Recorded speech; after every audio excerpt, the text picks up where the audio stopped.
stage for my brother, Jeffrey Chapman.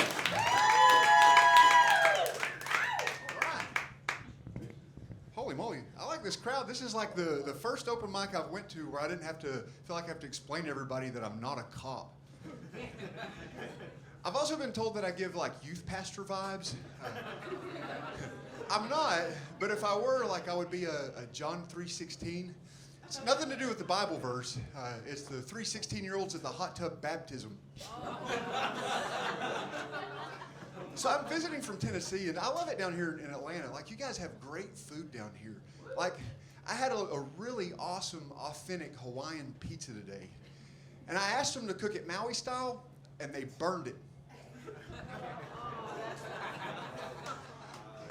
So I'm not a cop or a youth pastor, but I am a grandfather. I've got a 3-year-old grandson. Any other grandparents in here?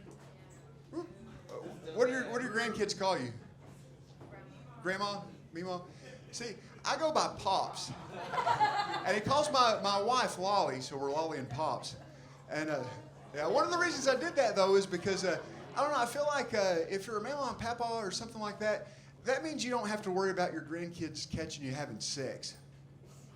I mean, could you imagine? Like, catching your parents is one thing, but catching your grandparents, walking down the hall, see Papa on top of Mama, you know, holding her ankles up by her ears, them just over top of her, just sweating, grunting.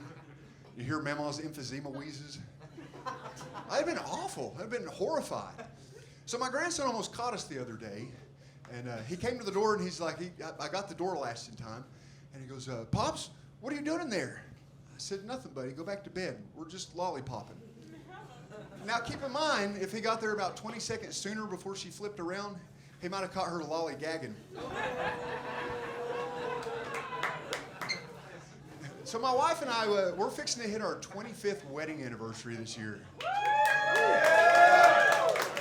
Yeah, I've been married so long that my gender pronoun is we and us. And it's crazy, like when you're married that long, it's hard to find other couples to hang out with. Because either one, they hope that you're swingers, or they want to invite you to a Bible study. But it's never both. There's no thumpers and bumpers there. It's just trying to figure out like which is which. You know, here's a tip. If you show up at somebody's house and they've got like a bunch of alcohol and a twister mat in the living room, it's not because they want to do a game called Psalms and Palms. I mean, maybe it is. Let's put our palms on the mat, and but no gay stuff because it's a Bible study. And I try to follow a little bit of, I don't know, some current events in the news. You guys see much about the Epstein list that came out? Yeah, there were some shocking names on there, you know. I mean, I saw Bill Clinton, Prince Andrew, you know, some of those other folks. But the one that shocked me the most was that Stephen Hawking apparently liked to frequent orgies on the island. Yeah, I know. Like, when I first saw that, I thought, how does that work? You know, does he do comments on his speaking spell? I mean, do people know that he's going to be at the orgy beforehand? You know, or does he come out dressed as a masked singer? Maybe in a costume like a Roomba? He might even have his own theme music, you know. They see me rolling. I mean, I know if I went to an orgy and Stephen Hawking was there, I mean, that wet drooly mouse the first hole I'm going to go for. It's okay to laugh at that, you guys. These are perverts and pedophiles. Remember that. Yeah. And I mean, plus, you know, he's probably in hell anyway, since there's only a stairway to heaven.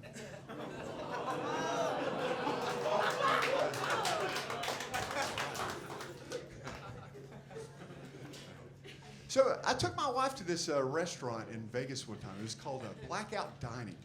And what it is, it's there's this restaurant, you're served a 7-course meal in pitch black darkness. I mean, it's crazy. Like the first thing you walk in, they say, do you have any food allergies? I said, well, I don't know. I guess we're going to find out together.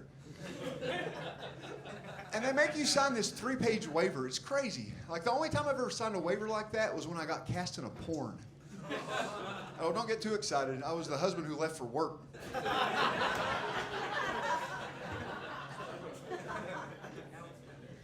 You know, like the only thing I could think of though in that restaurant is like I went to the bathroom. I couldn't figure out when to stop wiping.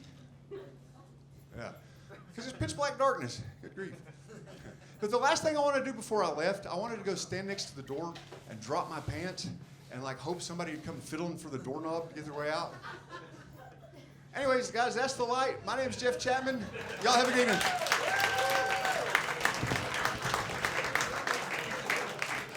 Jeff Chapman, let him hear it, let him hear it.